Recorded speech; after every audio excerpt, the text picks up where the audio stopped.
Secundaria segundo grado. Historia. Política e instituciones del Virreinato de la Nueva España. Que la alumna y el alumno identifiquen y comprendan la organización política del Virreinato. Alumnos, sean bienvenidos a este programa. Qué bueno que nos ven desde sus casas. Esto es Aprende en Casa, una propuesta diferente para que desde su casa ustedes puedan acercarse a los contenidos de las asignaturas y áreas de segundo grado. Estos programas les serán de mucha ayuda en su crecimiento personal, así como para cuando regresen a sus escuelas. Ahora es momento de entrar en materia. Una vez conquistado el territorio mexicano, los españoles debieron reorganizar la estructura de gobierno, por lo que introdujeron cambios a nivel económico, político y religioso. Les pedimos que reflexionen sobre todo lo que pudo haber ocurrido durante 300 años. ¿Y saben por qué a este periodo se le conoce como el Virreinato de la Nueva España? Veamos lo siguiente.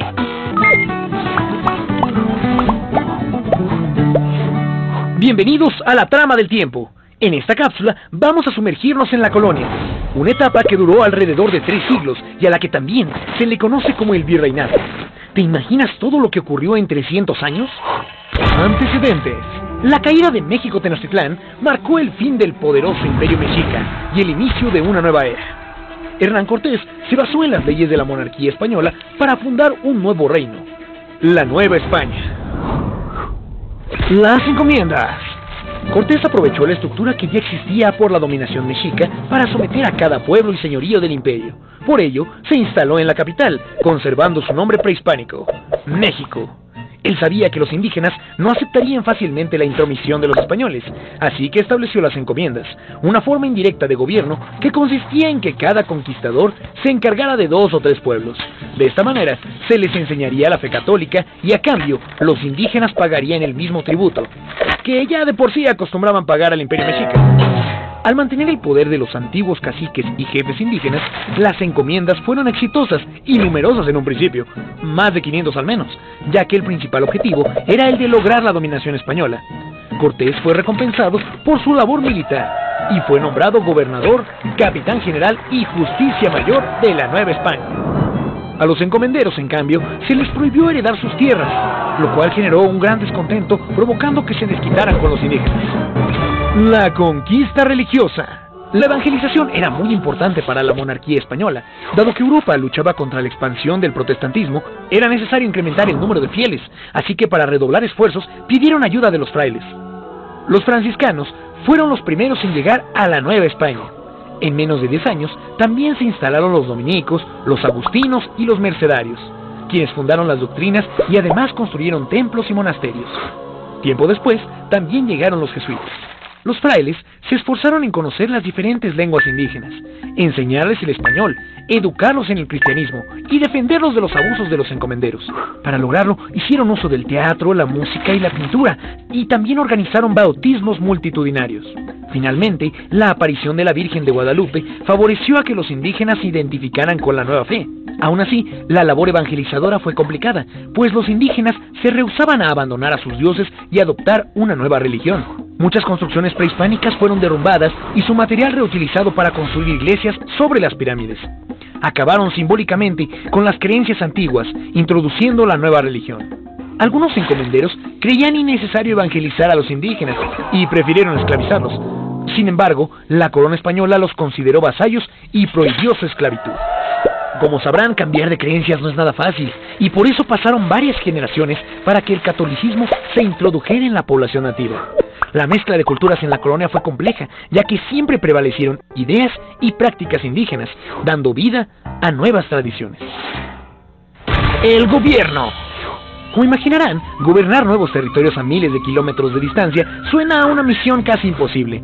Aunque los primeros conquistadores y encomenderos eran fieles al rey, se hizo necesario un nuevo sistema de gobierno para evitar los abusos y el descontrol. Y el primer paso fue crear el Consejo de Indias, encargado de atender los asuntos de América. Además, se fundaron 2 audiencias que impartían justicia en nombre del rey. Las audiencias estaban al tanto de lo que pasaba en los pueblos sin propiedad de la tierra. Las instituciones legales y de gobierno quedaron distribuidas jerárquicamente de la siguiente manera. El rey era la máxima figura de autoridad, tanto en España como en la Nueva España. En asuntos relacionados con los territorios americanos, era asesorado por el Real y Supremo Consejo de Indias, quien además supervisaba la recaudación de impuestos. Por su parte, la Casa de Contratación de las Indias, que se encontraba en la ciudad de Sevilla, regulaba la navegación y el comercio entre España y los territorios conquistados. Como representante directo del rey, el virrey era la máxima autoridad en la Nueva España. Tenía a su cargo la administración política, económica, legal y militar del territorio. La audiencia era un tribunal de justicia que aplicaba las leyes y ejercía el poder en ausencia del virrey. El gobernador se encargaba de administrar grandes extensiones territoriales como las provincias y reinos. Cuidaba el cumplimiento de las leyes y de la justicia, además de enviar el tributo a las cajas reales. Su puesto estaba sujeto a la decisión del virrey. Otra figura de autoridad era el corregidor. No podía legislar, pero sí gobernar. Administraba justicia, recaudaba impuestos, supervisaba comunidades indígenas, llevaba asuntos judiciales y civiles y administraba el repartimiento. Su jurisdicción no era clara, pero su alcance era menor al del gobernador.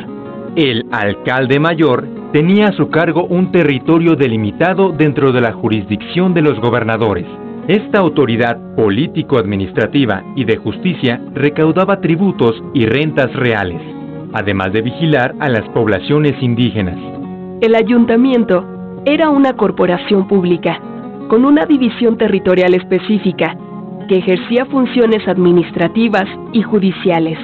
Los cabildos eran organizaciones que correspondían a una división territorial de menor tamaño, al mando de alcaldes y regidores. Se encargaban de administrar y gobernar ciudades y pueblos. Y, finalmente, la República de Indios, que concentraba a la población indígena en espacios delimitados para evitar la convivencia con los españoles. En el aspecto económico, algunas prácticas mesoamericanas se conservaron, como el pago del tributo y la organización de los calpullis, y se implementaron otras, que cambiaron la propiedad de la tierra. Así, el tributo, tal y como lo hacía la Triple Alianza, se recibía mediante trabajo o en especie, sobre lo que generaban las tierras, sin implicar posesión de las mismas. Los soldados españoles que participaron en la conquista recibieron mercedes de tierra como recompensa. A través de la encomienda, los españoles obtenían derechos sobre el trabajo y los productos de las tierras de los indígenas que lograban evangelizar. Por medio del repartimiento, los indígenas eran trasladados de sus poblaciones de origen para trabajar temporalmente en la agricultura y en la minería a cambio de un pago. Y con el Real de Minas, se entregaron zonas mineras a los españoles con la idea de incrementar la producción de metales. Los cambios en las formas de gobierno, administración y economía repercutieron, sin duda, en las formas de propiedad de la tierra. Ciertas formas de organización administrativa aún se conservan. ¿Reconoces alguna? Comenta con tus compañeros la manera en la que actualmente se ejerce esta figura. ¿Qué les pareció? Si bien había una organización política definida en la Nueva España, la labor de la Iglesia era muy importante. Así es, y permitió consolidar el poder durante 3 siglos. Antes de ver el siguiente segmento, considera las siguientes preguntas. ¿Cuál era la labor del Santo Oficio? ¿Cuáles fueron las ciudades más importantes durante el virreinato? ¿Qué producto fue el detonador para crear nuevas ciudades en el norte de la Nueva España? Ahora sí, veamos lo que sigue. Previamente en la trama del tiempo, Tenochtitlán ha caído y Hernán Cortés ha constituido el reino de la Nueva España. Ahora las encomiendas y la religión buscan reorganizar a los indígenas, y aunque imponen resistencia, se han encontrado maneras para introducir la fe. Ahora que el rey ha reconocido este imperio, necesitará un representante para vigilar los intereses de España. Un virrey. Ha comenzado el virreinato. Ahora, sean bienvenidos a la colonia, parte 2. El gobierno. Aunque había un virrey, la Iglesia Católica también ayudaba en la labor de gobernar y ejercer justicia a través del Tribunal del Santo Oficio. Como los indígenas apenas aprendían la religión católica, estaban exentos de castigo. A estas alturas, parecería que el virrey tenía todo el poder, pero sus alcances políticos eran limitados. Incluso, uno de los virreyes fue derrocado en 1642. El rey de España constantemente enviaba inspectores a velar por los intereses del reino. Y para gobernar con mayor eficacia, el territorio se dividió en provincias gobernadas por un alcalde mayor. Con el tiempo, surgió otra forma de dividir el territorio a través de partidos. Los poblamientos más grandes recibieron los rangos superiores de ciudad o de villa y tenían su propio ayuntamiento, en el que se agrupaban a las autoridades, encargándose de construir urbes a imagen y semejanza de las españolas. La consolidación del gobierno virreinal hizo posible la expansión del territorio, que creció hacia el norte gracias a numerosas expediciones que iban en busca de un codiciado metal, la plata. Entonces, se crearon nuevos reinos y ciudades que gracias a la minería vivieron un apogeo económico. La economía. Nueva España era rica en plata, eso lo sabemos, pero también se comerciaban otros productos, como el cacao o la grana cochinilla, con la que se teñían las telas de un color rojo brillante. Y también se producía azúcar de caña y se cultivaban frutos y vegetales. Mientras la minería arrojaba mucha riqueza para empresarios españoles, los indígenas en las minas sufrieron de explotación y malas condiciones. Aún prohibida la esclavitud, esta podía encontrarse en algunas minas. La plata y otros productos novohispanos llegaban a muchas ciudades del planeta, gracias al comercio internacional por vía marítima. También productos muy lujosos, como la seda, la porcelana, el marfil y las especias, llegaban a Nueva España mediante enormes embarcaciones que viajaban por todo el mundo. El acceso a estos lujos estaba limitado a un pequeño grupo privilegiado. Sociedad. Los títulos nobiliarios y el origen familiar se consideraban muy importantes para las élites, y tanto la nobleza indígena como la española gozaban un estatus superior. Los españoles peninsulares concentraron paulatinamente poder y riquezas, estableciendo además un esquema de distinción social basado en los rasgos físicos y el color de la piel. El sistema de castas. Con las mezclas de sangre y razas, surgió la inquietud de clasificar a las personas de acuerdo a su origen, y aparecieron categorías un tanto extrañas, como los criollos, los cambujos, los mestizos o los ambos. La pertenencia a un grupo era muy importante para ser tomado en cuenta en la época. Por eso las personas que compartían un oficio o actividad formaban corporaciones, mismas que defendían los intereses de su gremio ante las autoridades. El arte y la cultura. La Iglesia Católica era una institución muy poderosa. Además de influir en la vida social y política, regía gran parte de las producciones culturales y artísticas. A pesar de la distancia, los religiosos y pensadores novohispanos se ilustraban constantemente en los saberes desarrollados en Europa. La arquitectura, la música, la pintura y la escultura florecieron al cobijo de la Iglesia. Además, la literatura novohispana fue muy valorada y alcanzó un gran prestigio. Otros conocimientos como las matemáticas y la astronomía eran muy importantes para la minería y la navegación. El conocimiento ancestral prehispánico sobre los beneficios herbolarios en la salud también fue aprovechado para curar algunos males. Los cambios que apuntan a la independencia. La llegada de una nueva casa gobernante en España marcó una nueva etapa, pues muy pronto sucedieron algunas reformas al comercio y se introdujeron nuevos funcionarios al territorio novohispano. Los intendentes. Había mayor control de los recursos por parte de la corona, además de que los cargos políticos importantes comenzaron a venderse al mejor postor. Esto benefició a los criollos, que podían acceder a algunos cargos. Sin embargo, puestos más importantes seguían perteneciendo a los peninsulares, lo que fue tachado como un acto de discriminación. Mientras la corona se ocupaba de obtener riquezas de sus colonias, las diferencias sociales entre ricos y pobres se incrementaron. Las reformas borbónicas.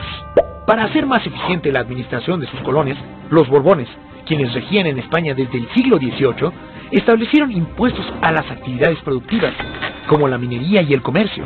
La corona controló una parte del ahorro de los indígenas con el pretexto de prevenir desastres o epidemias, pero esta medida provocó un malestar general y recurrieron al amparo del rey. La furia ante las nuevas políticas, la agudización de las tensiones sociales y la denuncia de injusticias hacia los indígenas así como el sentimiento criollo de la ilegitimidad monárquica, desembocaron en una poderosa crisis que se fue intensificando cuando Napoleón Bonaparte invadió España y colocó en el trono a su hermano José I.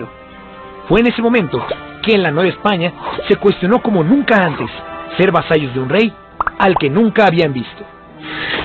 La palabra independencia se susurraba en conversaciones clandestinas, una idea que se iría propagando gradualmente y que desembocaría en el movimiento que sacudió a toda la sociedad de la Nueva España. ¿Pero qué sucedió para que se desatara la Revolución de Independencia? ¿Quiénes participaron en la lucha armada y por qué? ¿Qué pasó con la monarquía española? ¿Cómo se fundó la nación mexicana? Para saberlo, no te pierdas el próximo episodio de La Trama del Tiempo, Historia de México. Esta historia continuará. Según lo visto, debemos destacar los cambios políticos y económicos que se realizaron durante el virreinato de la Nueva España.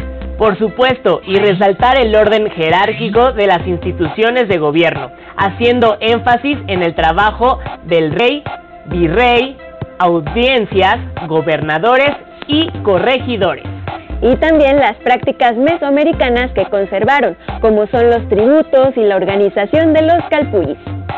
Y no podemos finalizar este programa sin invitarles, ahora que son tiempos de estar en casa y ser pacientes.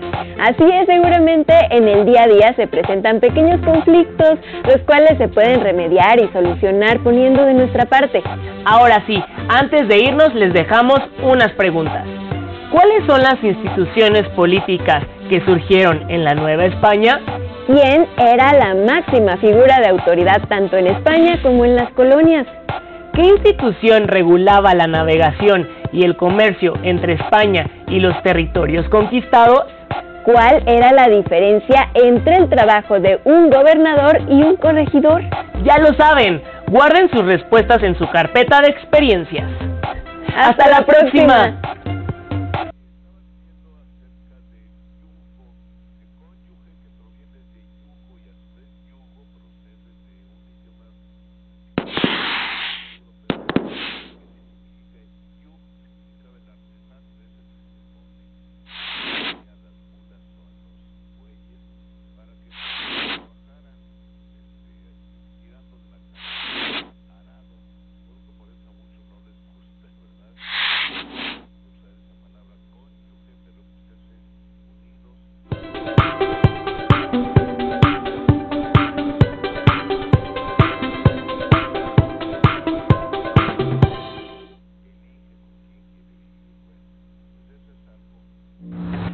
Después de ver el programa Política e Instituciones del Virreinato de la Nueva España, los invito a recordar algunas de las preguntas que se realizaron en el programa. ¿Cuáles son las instituciones políticas que surgieron en la Nueva España?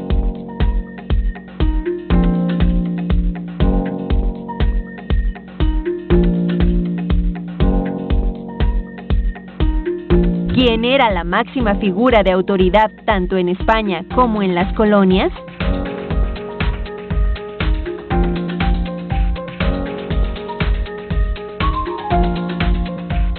¿Qué institución regulaba la navegación y el comercio entre España y los territorios conquistados?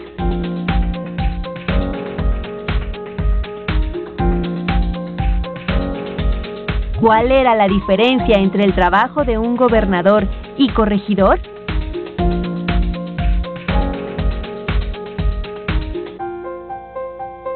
Guarden en su carpeta de experiencias sus respuestas y en el regreso a clases las pueden compartir con sus compañeros.